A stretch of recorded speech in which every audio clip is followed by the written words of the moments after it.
Michael Carter had always enjoyed the quiet solitude of his home, nestled at the end of a peaceful street. His house was his sanctuary. That afternoon, however, tranquility shattered when he looked out the window and saw a woman in a bright green tracksuit standing in his driveway, yelling into her phone. Nearby, a tow truck idled, its driver looking unsure, caught in the middle of whatever was unfolding. Michael frowned, his heartbeat quickening as he recognized the car they were about to tow, his prized 1972 Chevrolet Chevelle. He had spent years restoring it, pouring in countless hours of meticulous care to bring it back to its former glory.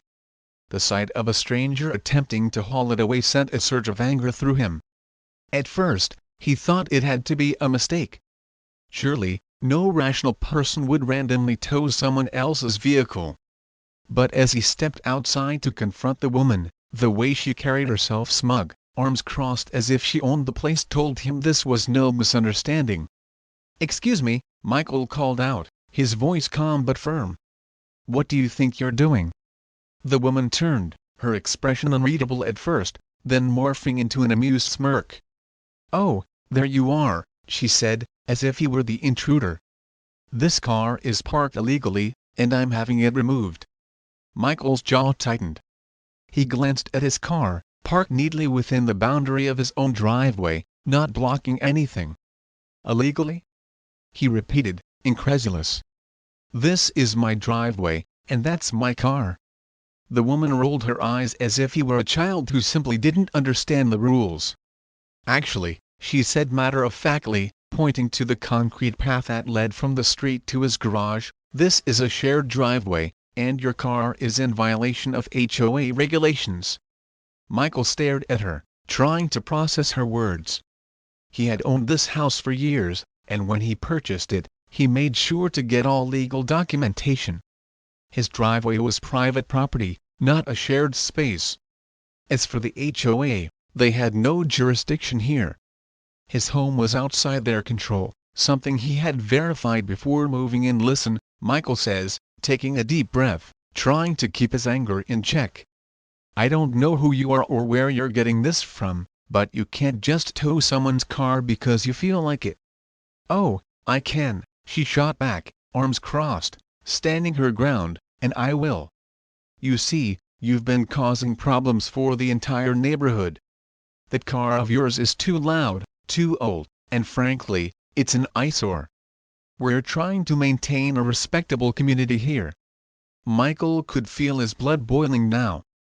It wasn't just the ridiculousness of her claim. It was the sheer arrogance in her tone. She actually believed she had the authority to dictate what he could and couldn't do on his property. "This car is none of your business," he said sharply. "Now I suggest you leave before I call the police." The woman let out a sharp, mocking laugh. "Oh, please," she taunted. "Call them. I'd love to explain to the cops how your car is violating HOA rules." Michael turned his attention to the tow truck driver, who looked increasingly uncomfortable. "And you," he said, addressing him directly, "you know this is illegal, right? You can't tow a car without the owner's consent, especially not from private property." The driver hesitated, shifting uneasily. "Look, lady," he said, directing his words to the woman, "I don't want any trouble." "Are you sure this is okay?" "It's fine," she snapped, her voice sharp enough to cut glass. "I already called the HOA president. They approved it. Just do your job." Michael took another deep breath, steadying himself.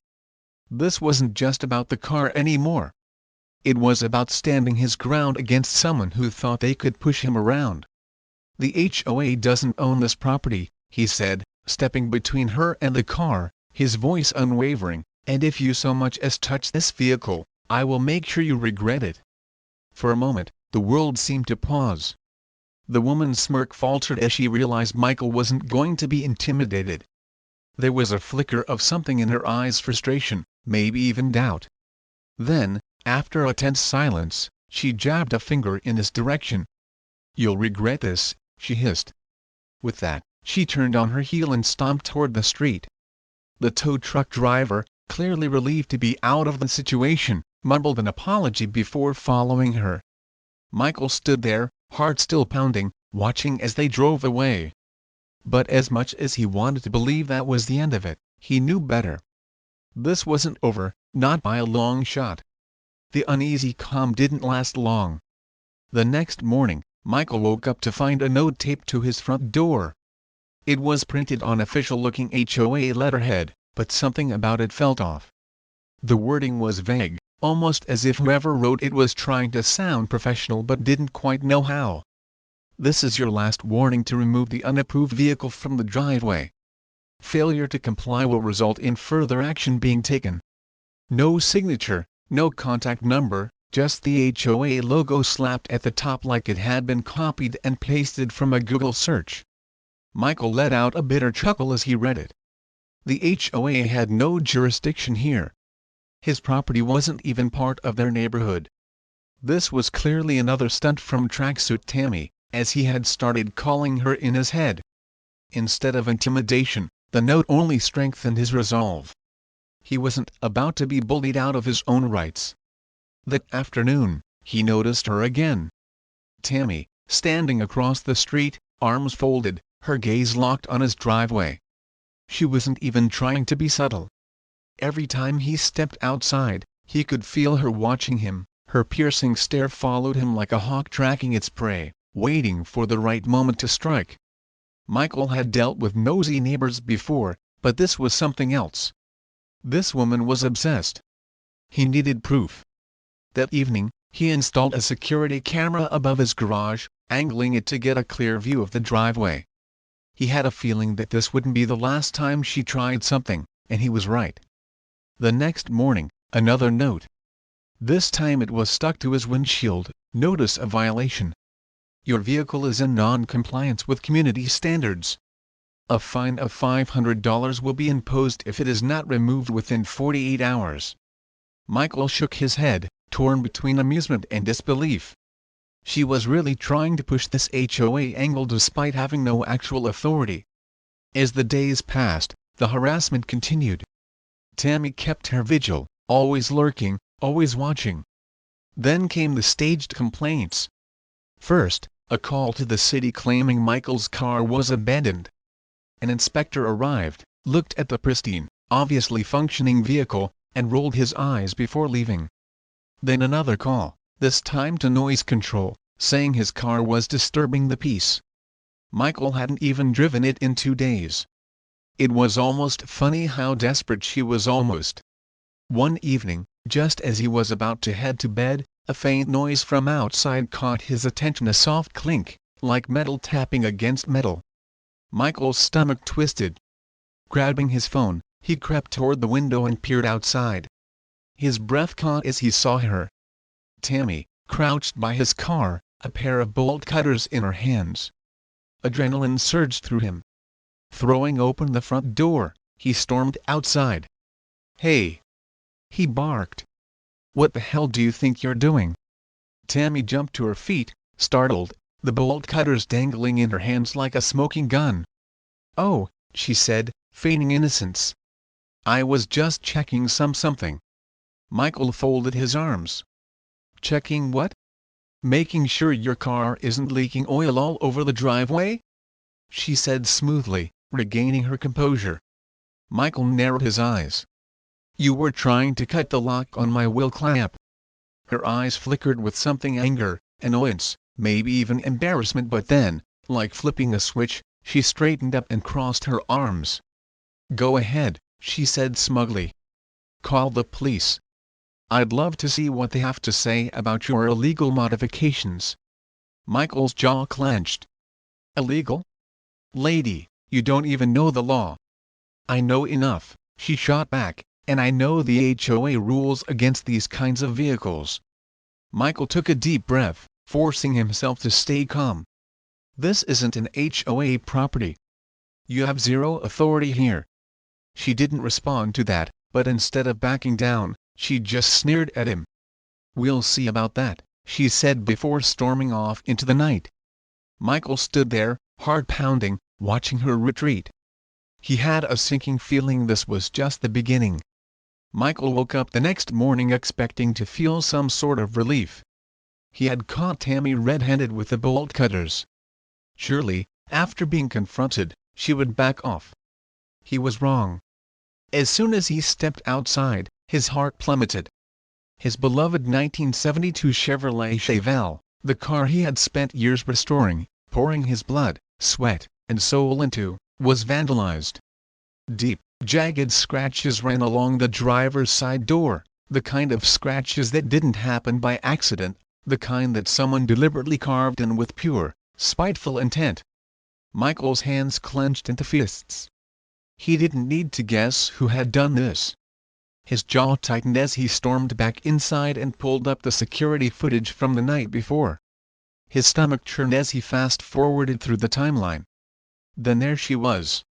Tammy, wearing the same damn green tracksuit, sneaking onto his driveway under the cover of darkness. In the grainy footage, he saw her pull something from her pocket, her keys. Then, with a look of pure malice on her face, she dragged them across his car's pristine paint, over and over again. Michael felt his blood pressure spike. He immediately called the police. When the officer arrived, Michael wasted no time. "I have everything on camera," he said, leading him to his laptop. The officer watched in grim silence as the video played. When it ended, he let out a slow breath and jotted something down in his notebook. "Well," he said, "that's pretty damning." Michael crossed his arms. "So what now?" "We'll file a report for vandalism and look into it," the officer said. "She'll probably deny it, but with footage like this, we have a solid case. I'd advise you to keep your car covered or in a garage if possible. If she's willing to key at once, she might try something worse." Michael's stomach twisted. He didn't have a garage, just a driveway. The officer left, promising to follow up, but Michael knew better than to expect immediate action. He had just declared war on Tammy, and she wouldn't take it lying down. Less than 24 hours later, a new letter arrived. It was another HOA violation notice, penalty notice. Immediate action required. You have been issued a fine of $500 for continued violation of neighborhood aesthetic standards. If the vehicle is not removed within 48 hours, further action will be taken. Michael let out a humorless laugh. She was doubling down.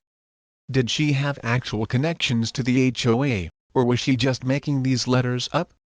Not wanting to leave anything to chance, he drafted a formal appeal, attaching legal documents proving that his driveway was not under HOA jurisdiction. He even included his property survey and city zoning records. Then he mailed it directly to the HOA board with a strongly worded message: "To whom it may concern, I am writing to formally dispute the violation notices I have received regarding my vehicle. As per the enclosed legal documents, my property is not under the jurisdiction of the HOA. Any further attempts to harass me with fabricated violations will be met with legal action. If you have any questions, I suggest you consult an actual attorney before sending fraudulent fines to a property you do not control." Satisfied, he mailed it off. But Tammy wasn't done yet. That night, Michael spotted her pacing across the street, talking on her phone. Her lips were moving fast, her free hand gesturing wildly. She was frustrated, angry, probably fuming over the fact that her fake fines weren't working. Michael was prepared for petty games. What he wasn't prepared for was how far she was willing to go next. The next afternoon, Michael ran out for groceries. He was gone for less than an hour. When he pulled back into his street, his stomach dropped. A tow truck was in his driveway again. This time, the driver had already hooked up his Chevelle, the chains wrapped around the front wheels, preparing to haul it away.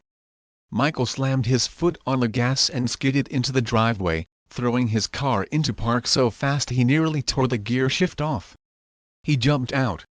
"What the hell do you think you're doing?" he roared. The tow truck driver looked up, startled. Tammy stepped forward, arms crossed, smiling like a cat who had just caught a mouse. "Oh, Michael," she said, her voice dripping with faux sweetness, "I tried to warn you. But since you refuse to comply, The HOA had to take action. Michael strode up to the driver. "This is private property," he barked. "If you so much as move this truck an inch, you're looking at a grand theft auto charge." The driver hesitated, glancing between Michael and Tammy. "She said it was an HOA order," he muttered. "It's not. And if you check the registration, you'll see my name is on that car." The driver pulled out his clipboard, flipping through paperwork. His frown deepened. "Wait a second, this isn't a valid tow order." Tammy's smile faltered. "What are you talking about?" she snapped. "I got approval from the HOA president." Michael took a step closer. "You mean the same HOA that doesn't own this property?" Tammy's face turned red. Michael turned back to the tow truck driver. "You might want to unhook my car before I called the police." The driver didn't need to be told twice. He started lowering the vehicle immediately. Tammy was fuming. "This isn't over," she hissed. "You don't belong here. That car doesn't belong here." Michael smirked. "Then why is my name on the title and not yours?" Tammy opened her mouth, then snapped it shut with a frustrated growl. She stormed away, her green tracksuit flashing in the sun as she disappeared down the street. Michael stood there watching her go, his heart still pounding. He had won this round, but something in his gut told him this fight was far from over. Michael barely had time to enjoy his victory before the war escalated yet again. The very next morning, he stepped outside, coffee in hand, ready to take a deep breath of the crisp morning air. But the moment he set foot on his driveway, his stomach twisted into a knot. His Chevelle was wrecked. The windshield was shattered, spiderwebbed from an impact so forceful it had nearly caved in. The side mirrors were smashed off, leaving jagged shards behind. Scratches marred the entire length of the car, crude X marks gouged deep into the paint. It wasn't just vandalism. It was rage. Michael's pulse pounded in his ears as he set his coffee down on the hood of his truck and stormed back inside. His fingers trembled as he pulled up the security footage. He scrubbed through the night's recording, jaw tightening as the screen flickered. Then there it was. Tammy. This time she hadn't come alone. Two men in dark clothing stood beside her in the dim glow of a street lamp. One held a crowbar, the other a bat. Michael watched in disbelief as they went to work. The man with the crowbar swung first, shattering the windshield in one brutal hit. The other took the side mirrors, knocking them clean off. Tammy, standing behind them, egged them on, pointing at the car with visible glee. Then, as if this weren't enough, she stepped forward, pulled something from her pocket, and began dragging it across the car's body, carving deep scratches into the doors. Michael froze the frame a box cutter. His hands curled into fists. This wasn't just harassment anymore. This was malicious destruction of property. This was a crime, and this time she wasn't getting away with it. Michael called the police immediately. Within 20 minutes, a squad car pulled up, and 2 officers stepped out. He wasted no time, leading them to his laptop, playing the footage in grim silence. As the video ended, one of the officers, a no-nonsense guy with a buzz cut, let out a low whistle. "Damn," he muttered, "she really went all out." Michael folded his arms. "So what happens now?" "We'll open a case for vandalism and trespassing," the officer said, jotting down notes. "This footage is solid evidence, and considering the level of damage, she could be looking at felony charges." Michael exhaled sharply. Good. But he knew Tammy, and he knew she wasn't going to accept defeat quietly. A few hours later, as Michael was on the phone with his insurance company, there was a sharp knock at his door.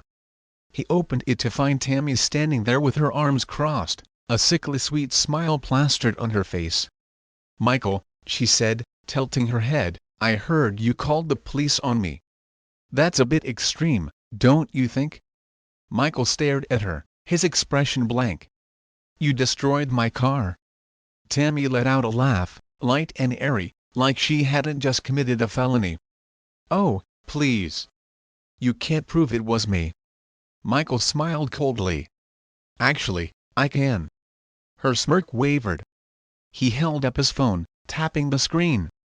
The paused security footage flickered to life, showing her standing beside the two men as they demolished his car. Tammy's face drained of color. For the first time, she looked genuinely nervous. But instead of backing down, she doubled down. That's not me. Michael arched an eyebrow. You're literally wearing the same tracksuit. She glanced down at herself. Bright green tracksuit, the same one. Her jaw clenched. Michael leaned against the doorframe. You done? Tammy huffed, then turned on her heel. This isn't over, she snapped, storming off. Michael smirked. Oh yes, it is. Just when he thought the nightmare was over, a certified letter arrived in the mail the next day. It was from the HOA, notice of immediate action required. Due to ongoing violations including unauthorized vehicles, disturbances, and improper property maintenance, you are hereby issued a fine of $1,000. Failure to comply will result in legal escalation. Michael burst out laughing. They were really desperate now. He grabbed his phone and called the HOA office directly. A woman answered.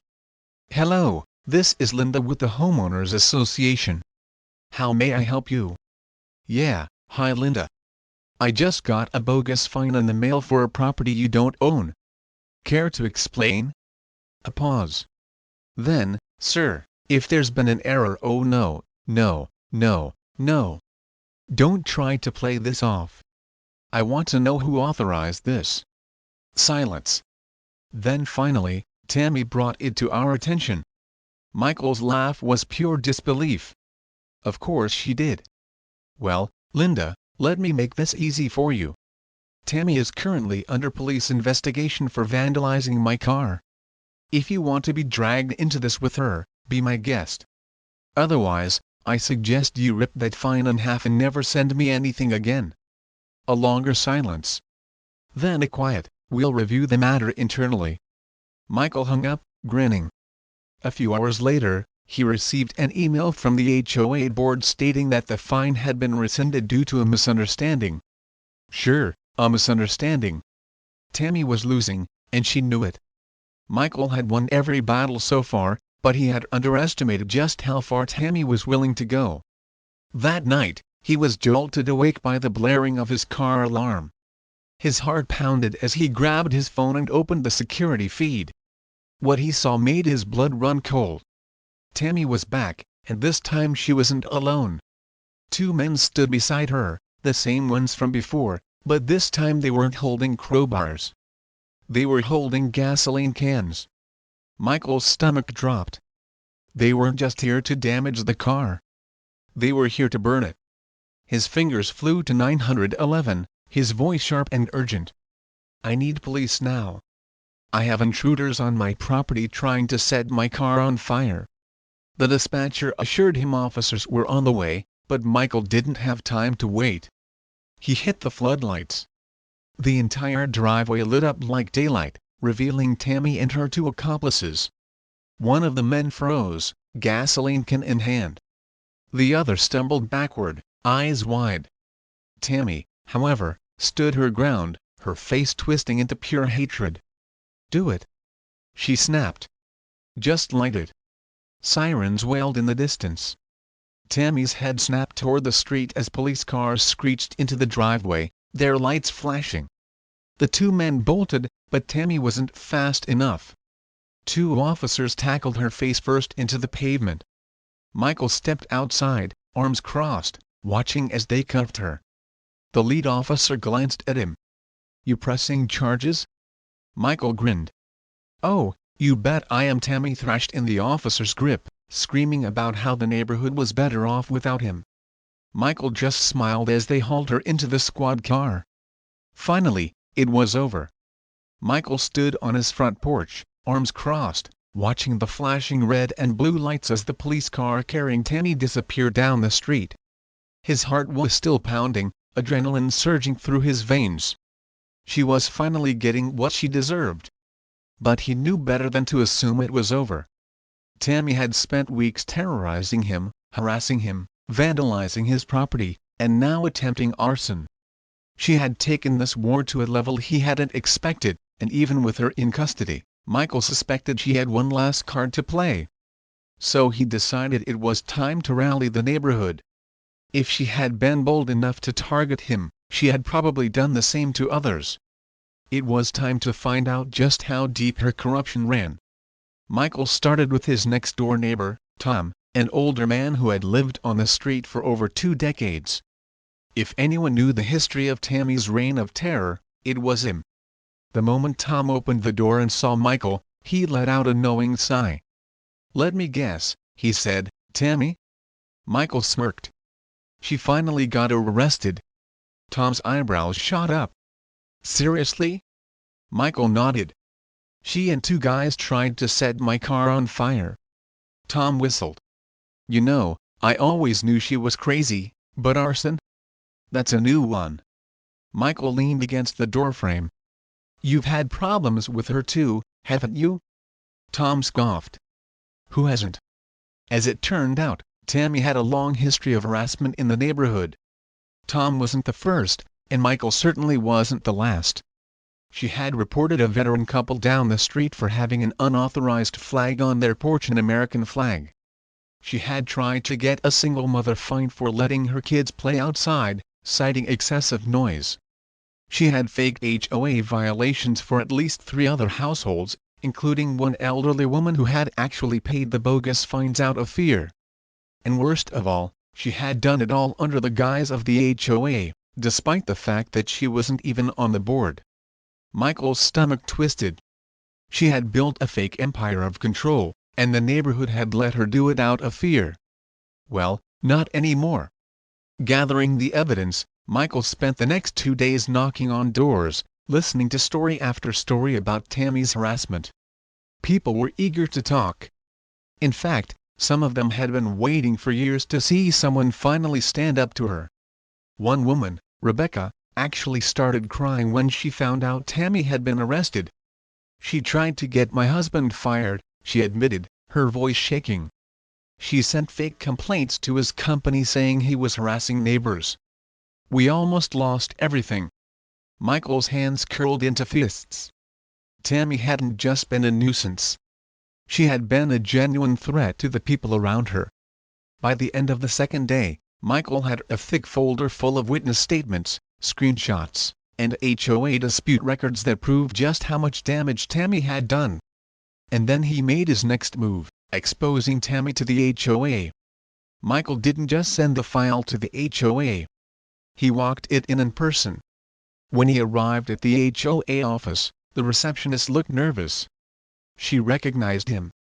After all, Tammy had tried to find him repeatedly. "I need to speak to whoever's in charge," Michael says, dropping the folder on the counter. Within minutes, he was led into a conference room where 3 members of the HOA board sat waiting. The president, a man in his 50s with graying hair, folded his hands. "Mr. Carter, I assume this is about recent events?" Michael leaned forward. "You could say that." Then he laid it all out: the fake violations, the false HOA letters, the bogus fines. He showed them video evidence of Tammy vandalizing his car and the police report detailing her attempted arson. The board members looked mortified. "We had no idea she was doing this," one of them said, shocked. "She's not even on the board." Michael smirked. "Yeah, no kidding." The president exhaled sharply. "Mr. Carter, on behalf of the HOA, I'd like to formally apologize. We will be issuing a public statement clarifying that Tammy acted without any authorization from us." Michael nodded. "That's a good start," he said, "but you need to go further." They exchanged uncertain glances. Michael slid the folder across the table. "You need to start undoing the damage she's done," he continued. "Refund the people she scammed with fake fines, reach out to the people she falsely reported, and make it right. If you don't, I'll take this whole damn story to the local news." The president's expression hardened, but not in anger, in understanding. "We'll take care of it," he promised.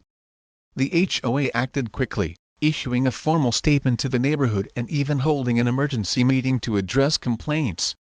Neighbors were furious. Tammy had abused their trust for years, and now that the truth was out, people wanted justice. But Michael knew Tammy wasn't going to go down quietly. And sure enough, just as he was starting to think she had finally accepted defeat, she struck again, this time from behind bars. Michael received an email from the HOA a week later. Tammy was trying to sue him. The claim? Defamation. Michael laughed out loud when he read it. This woman had keyed his car, tried to burn it, harassed half the neighborhood, and now she had the audacity to say he was ruining her reputation? Oh, this was going to be fun. Michael didn't even need to fight the case himself. The state had already charged Tammy with multiple crimes, and her arrest record was now public knowledge.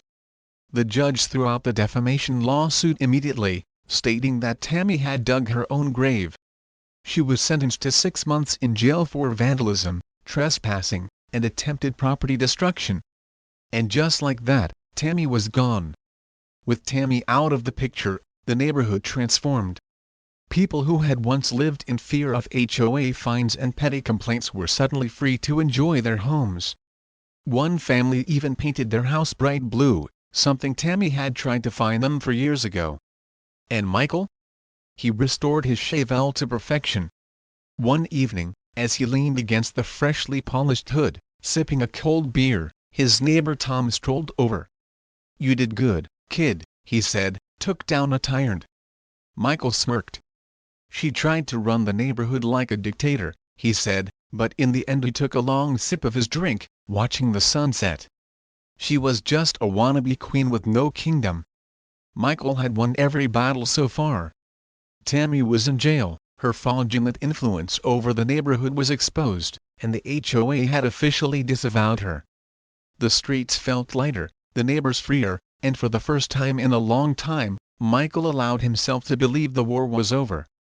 But Tammy was the type of person who didn't accept defeat, and Michael had underestimated how far she was willing to go. The real fight was just beginning. It started with something small, a feeling. For days, Michael couldn't shake the sense that he was being watched. A prickling sensation at the back of his neck when he stepped outside, a flicker of movement from the corner of his eye. Nothing he could prove, but something was off.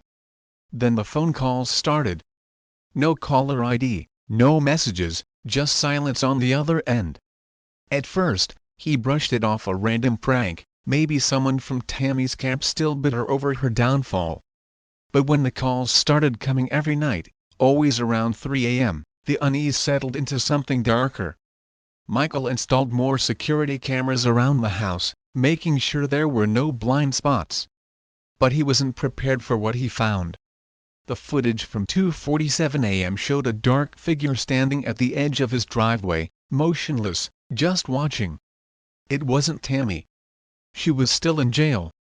But someone was waiting for her return. Michael wasn't the only one getting threats. Neighbors started finding notes on their doors, threatening messages claiming there would be consequences for siding against Tammy. A young couple down the street woke up to slashed tires. A single mother found her mailbox stuffed with raw meat, rotting in the heat. Tammy might have been behind bars, but someone was carrying out her revenge. But the moment they targeted his car again, that was the last straw. One morning, Michael walked outside to find his Chevelle completely covered in spray paint, crude words and symbols scrawled across the hood and doors. His fingers curled into fists. They wanted a war? They were about to get one. Michael wasn't about to let Tammy's cronies run him out of his own home. He bought high-end security cameras with infrared night vision and motion alerts that would immediately notify him of movement. Then he set the bait. He parked his Chevelle in the driveway, exactly where it had always been. Then he waited. That night at 3:12 a.m., his phone buzzed, motion detected. Michael shot out of bed, grabbing his phone and pulling up the live feed. There they were. 2 figures creeping up his driveway, hoodies pulled low over their faces. One of them held a baseball bat, the other a gasoline can. Michael's blood ran cold. They weren't just here to vandalize the car. They were here to destroy it completely. And if they were willing to commit arson, they were dangerous enough to do worse. Michael didn't hesitate. He dialed 911, his voice calm but urgent. "I have 2 intruders on my property. One has a bat, the other has a gasoline can. They're about to commit arson. I have it all on live security feed." The dispatcher immediately dispatched officers to his location. Michael wasn't going to wait. He stepped outside, baseball bat in hand, floodlights blindingly bright as he stormed onto the driveway. "Hey!" he bellowed, his voice cutting through the night like a whip.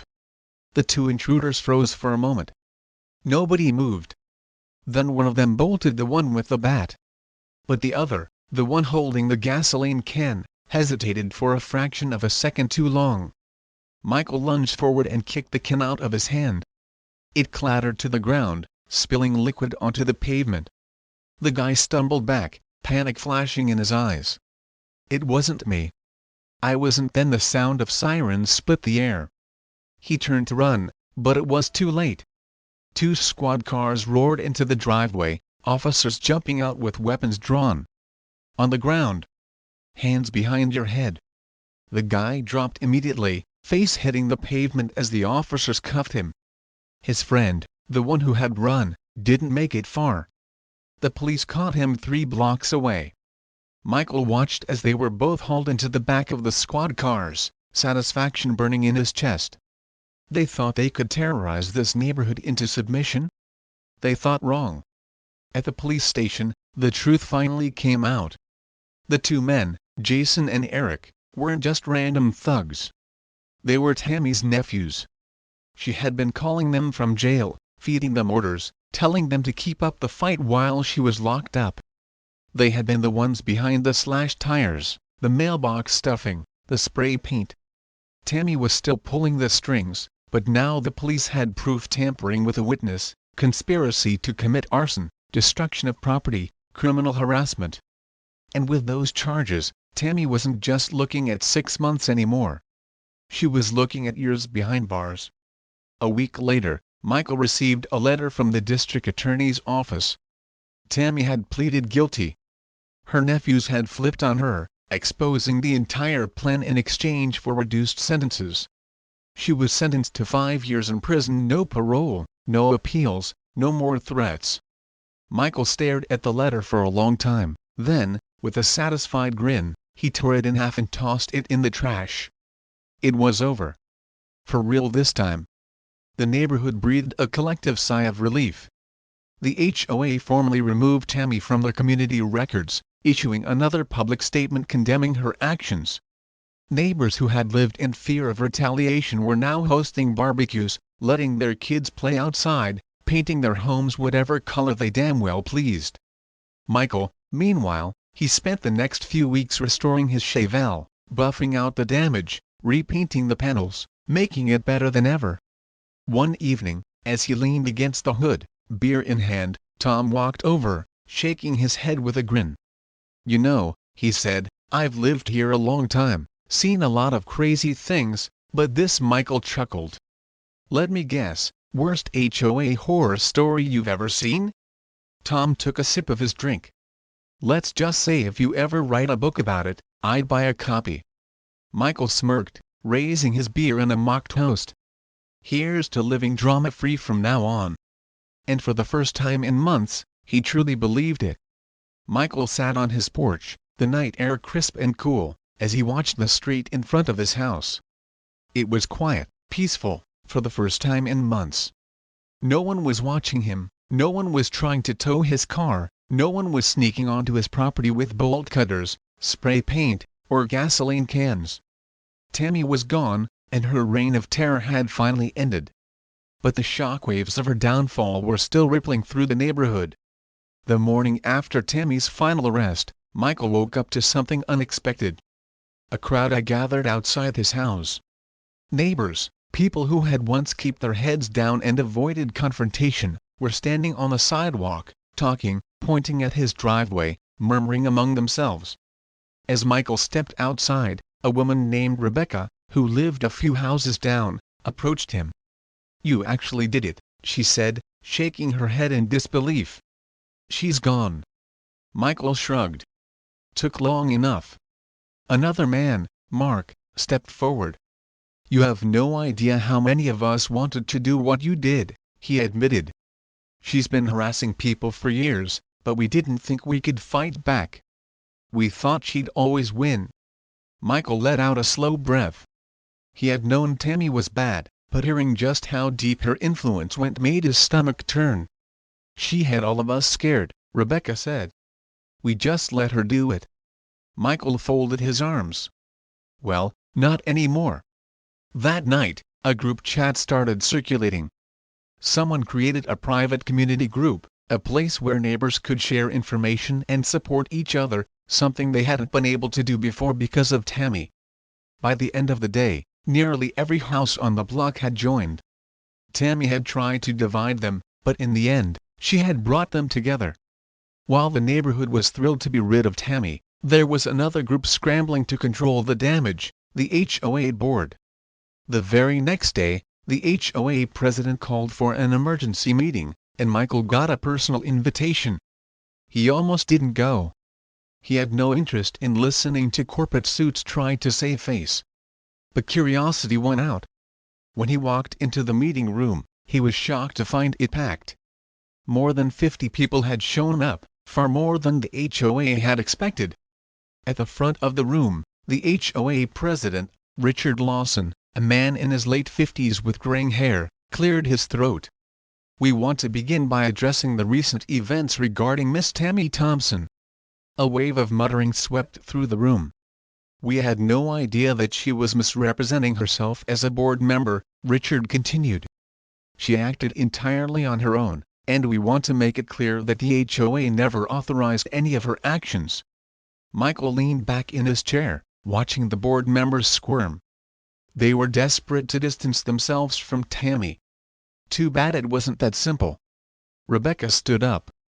"So you're telling me that for years she's been handing out fake violations, harassing homeowners, abusing your authority, and not one of you thought to do something about it?"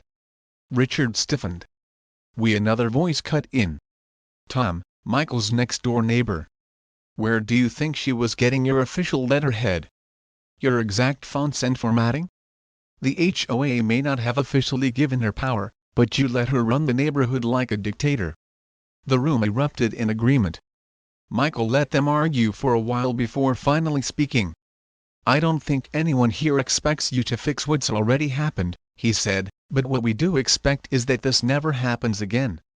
Richard sighed, rubbing his temples. "We understand, and we're making changes. Effective immediately, we're implementing new transparency policies. No HOA fines will be issued unless they come directly from an elected board member with a signed statement. Any resident can challenge a fine at a public meeting." Michael raised an eyebrow. It wasn't perfect, but it was a start. Another board member, a woman named Linda, hesitated before speaking. "We also want to offer a formal apology to Mr. Carter and to everyone who was unfairly targeted by Miss Thompson. We're going to void all fraudulent fines and refund any money that was paid under false pretenses." The room fell silent, then slowly, people started clapping. Tammy had spent years weaponizing the HOA. Now, for the first time, the HOA was actually listening. A week later, Michael was working on his shovel when a delivery truck pulled up to his driveway. A man stepped out holding a large envelope. "Michael Carter?"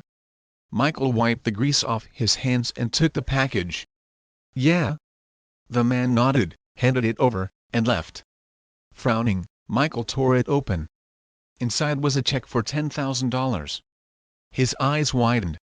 Attached was a letter from the HOA. "Dear Mr. Carter, we understand that you suffered significant financial loss due to the vandalism and harassment you endured. While we cannot undo what happened, we hope this reimbursement will help repair the damages caused. Additionally, the HOA board has voted to offer you an honorary exemption from all future HOA dues for the duration of your time in this neighborhood. We appreciate your patience, and we thank you for standing up for what was right." Michael stared at the letter, then at the check. He let out a slow, disbelieving laugh. This wasn't about the money. It was about acknowledgement. Tammy had tried to control him, the HOA had tried to ignore him. Now they were paying for it, literally. Michael set the letter down and looked at his cheval, freshly painted, gleaming under the sun. For the first time in months, he felt truly free. Tammy was gone, the HOA had been humbled, the neighborhood had rallied together, and Michael Carter? He had won. That evening, Michael leaned against his cheval, a cold drink in hand, watching the sunset paint the sky in hues of orange and red. Tom strolled over, hands in his pockets. "So," he said, grinning, "you ever think about running for HOA president?" Michael nearly choked on his drink. "Hell no." Tom laughed, clapping him on the back. "Good. You're too smart for that mess." Michael smirked, raising his drink in a mock toast. "Here's to living drama-free," he said. Tom lifted his own in return. "I'll drink to that." As the neighborhood buzzed with life, kids playing, families barbecuing, and laughter filling the air, Michael finally allowed himself to relax. No threats, no fines, no Tammy. For the first time in a long time, life was exactly the way it was supposed to be. Michael sat in his driveway, a soft rag in hand, buffing the hood of his freshly restored cheval. The paint gleamed under the morning sun, flawless once again. The deep scratches, the vandalism, the destruction all erased, like they had never happened. He ran his fingers along the smooth surface, feeling a sense of triumph settle over him. This wasn't just about fixing a car. This was about winning a war. Tammy had tried everything: fake HOA violations, harassment, vandalism, arson, even enlisting her nephews to carry out her revenge, and in the end, she had lost everything. Michael leaned back against the cheval, crossing his arms as he surveyed the neighborhood. For the first time in months, the street felt normal. No more threatening letters, no more phony fines taped to his door, no more Tammy standing across the street, arms crossed, glaring at him like he was trespassing in his own home. She was gone, and this time, she wasn't coming back. Tammy's sentencing had rocked the entire community. 5 years, no parole. Her nephews, Jason and Eric, had both taken plea deals, trading reduced sentences in exchange for turning on Tammy. They had admitted everything: how she had called them from jail, giving them orders, how she had told them to burn Michael's car, how she had convinced them that she was the real authority in the neighborhood. The judge hadn't been impressed. She called Tammy a dangerous individual who had abused every ounce of influence she could fabricate, and ruled that she was to have no further contact with anyone in the neighborhood. By the time the case was over, Tammy's home was sold at auction to cover the damages she had caused. She had gone from self-proclaimed neighborhood queen to a disgraced criminal, and the neighborhood? It thrived in her absence. With Tammy gone, the HOA had no choice but to change.